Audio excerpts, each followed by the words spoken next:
कैसे एक फिल्म को सेंसर बोर्ड ने 127 बार काटने को कहा और उसी ही फिल्म को कैसे टोरंटो फिल्म फेस्टिवल से अचानक हटा दिया गया और कैसे वो फिल्म 48 घंटे में ही भारत से गायब हो गई। और एक आखिरी सच जो कि जसवंत सिंह कालरा जो कि कभी अपने घर क्यों वापस नहीं लौटे।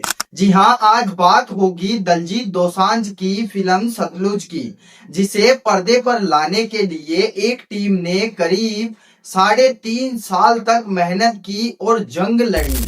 इस पूरी फिल्म को समझने से पहले आपको एक इंसान के बारे में समझना होगा, जसवंत सिंह खारला, जो कि 1980 और 90 के दशक में पंजाब जिस मिलिटेंसी के दौर से गुजर रहा था, उस समय वो वहां के ह्यूमन राइट एक्टिविटीज थे, जिन्होंने एक चीज का खुलासा किया था कि 25,000 से भी ज्यादा लोगों को पंजाब पुलिस ने बिना आइडेंटिफाई किए उनकी लाशों का अंतिम संस्कार कर दिया था। और ये वही सारे लोग थे जो मिलिटेंसी के दौरान पंजाब पुलिस के हाथों एनकाउंटर में मारे गए थे।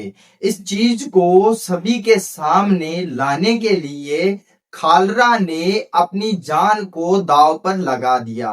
1995 के अंदर जब खालरा को पुलिस ने हिरासत में लिया तो उसके बाद में खालरा कभी भी वापस नहीं मिले। जसवंत सिंह खारला के अपहरण और हत्या के मामले में करीब 5 पुलिस पंजाब के अधिकारियों को हिरासत में लिया गया और उन्हें करीब 7 साल की सजा सुनाई गई। फिर उसके बाद में पंजाब और हरियाणा दोनों मिलकर हाई कोर्टों ने उन 5 से 7 पुलिस कर्मियों को उम्र कैद की सजा सुना दी।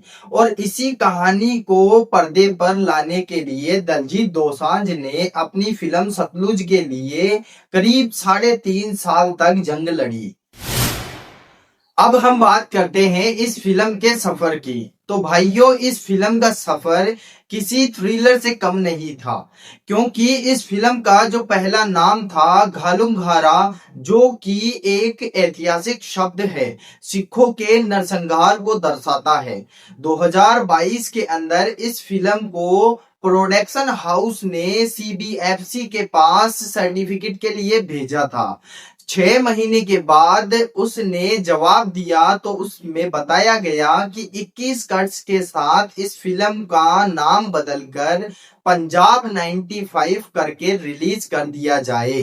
फिर उसके बाद में जो प्रोड्यूसर थे और डायरेक्टर थे, उन्होंने मिलकर इस चीज को उठाया और उन्होंने बॉम्बे हाई कोर्ट में इसकी याचिका दर्ज की। उसके बाद में वहां से जो फैसला आया तो वो है, जिसमें बताया गया था कि अब 21 कट्स नहीं लगेंगे, अब 127 कट्स लगेंगे। जिसमें डायरेक्टर ने प्रोड्यूसर से कहा कि अगर इस फिल्म का इस प्रकार का मॉड्यूल या वर्जन रिलीज होगा, ना तो उनका नाम आएगा ना ही दलजीत का नाम आएगा।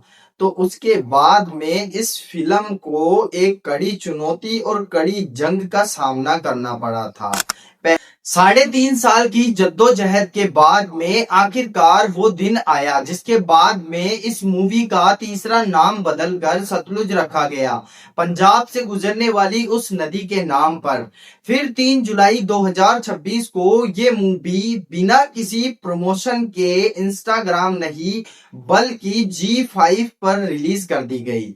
और इस G5 पर रिलीज होने के बाद में दलजीत दोसांझ, जो कि इंस्टाग्राम पर लाइव आकर कहते हैं कि शायद मुझे इतना भरोसा है कि ये मूवी अब कम से कम 2 से 3 दिन इस G5 पर रहेगी। जब उन्होंने ये कहा तो कई लोग ये भी नहीं जानते थे कि प्रमोशन के बाद भी ये मूवी हट सकती है। पर दलजीत दोसांझ, जो कि फिल्म को हटने के बाद में दोबारा जब इंस्टाग्राम पर लाइव आए तो उन्होंने कहा कि हमने शनिवार के दिन मूवी को जी5 पर रिलीज किया था। हमें लगता था कि सोमवार के दिन ये मूवी वहां से हट जाएगी, लेकिन उन्हें ये नहीं पता था कि रविवार को ही इतनी जल्दी केवल 48 घंटे के अंदर अंदर मूवी को हटा दिया जाएगा। अब असली विवाद यहाँ से स्टार्ट होता है। जी5 पर ये ग्लोबल में ये मूवी अभी भी बाहर के लोगों के लिए उपलब्ध है, लेकिन इंडिया में ये बैन हो चुकी है। इसके पीछे जितने भी बड़े फैंस और लोग हैं वो पूछ रहे हैं कि आखिर क्रिटिसाइज मूवी इस इंडिया में और भी चली है बिना किसी रोक टोक के, जैसे द केरला स्टोरी हो या फिर बंगाल फाइल्स हो, कोई सी भी फिल्म हो बिना किसी क्रिएटिव रोक टोक के ये फिल्में चली है। पर ये जो मूवी सतलुज है उसे क्यों नहीं चलाया जा रहा? इसके पीछे एक बड़ा सवाल खड़ा होता है, जिसके अंदर बताया जाता है कि पॉलिटिकल सेंसिटिविटीज। पर पॉलिटिकल सेंसिटिविटीज या फिर पॉलिटिकल इश्यू की बात की जाए तो जैसे द केरला स्टोरी है, द बंगाल फाइल्स है, इस प्रकार की भी फिल्में जो कि रिलीज हो चुकी है बिना अब बात करते हैं फिल्म कैसी है। फिल्म मुझे जहां तक लगता है तो 150 करोड़ लोगों में से 50 करोड़ लोगों ने ये फिल्म देखी है इंडिया के अंदर। बहुत सारे लोगों ने इस फिल्म को डाउनलोड भी किया है, जितने भी लोग दलजीत दोसांझ भाई को इंस्टाग्राम पर फॉलो करते हैं।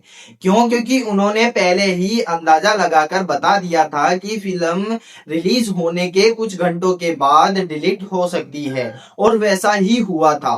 अगर आपने ये फिल्म देखी है तो आपको क्या लगता है इस फिल्म के अंदर कौन से ऐसे पार्ट है जो सेंसिटिव है और कौन से ऐसे पार्ट है जो कि सरकार को या कोर्ट के लिए ये अलग नजरिए से गलत माने जा रहे हैं? जब द केरला स्टोरी जैसी मूवीज अगर चल सकती है तो द सतलुज क्यों नहीं? सतलुज मूवी भी एक रियल स्टोरी को ही तो दर्शा रही है। रियल स्टोरी दर्शाने में ऐसी कौन सी चीज सामने आ रही है या फिर कोई ऐसा सच जो कि सामने नहीं लाया देने जा रहा है? इसके पीछे क्या वजह हो सकती है और क्या कारण हो सकते हैं, ये तो हमें नहीं पता। पर इस फिल्म का रिलीज होना और जिन लोगों ने इस फिल्म को देखा है वो लोग सवाल पूछ रहे हैं कि आखिर इस फिल्म को क्यों रिलीज नहीं होने दिया जा रहा है। और ये फिल्म अगर आपको अच्छी लगी हो तो कमेंट बॉक्स के अंदर अपनी राय रखें कि इस फिल्म के अंदर आपको कौन सा सीन अच्छा लगा, और इस फिल्म के बारे में आप और अगर कुछ जानना चाहते हैं तो वो भी अपनी कमेंट बॉक्स में राय रखें। और इसी प्रकार की मजेदार वीडियोस देखने के लिए हमारे चैनल को सब्सक्राइब एंड लाइक करें। क्यों? क्योंकि हम भी इतनी मेहनत करते हैं, इतना पसीना बहाते हैं, जैसे कि आपको दिख रहा होगा मैं कहाँ और किस सिचुएशन के अंदर वीडियो क्रिएट करता हूँ वो मुझे पता है। तो इस हार्ड वर्क के लिए एक सब्सक्राइब और एक लाइक तो बनता है। धन्यवाद।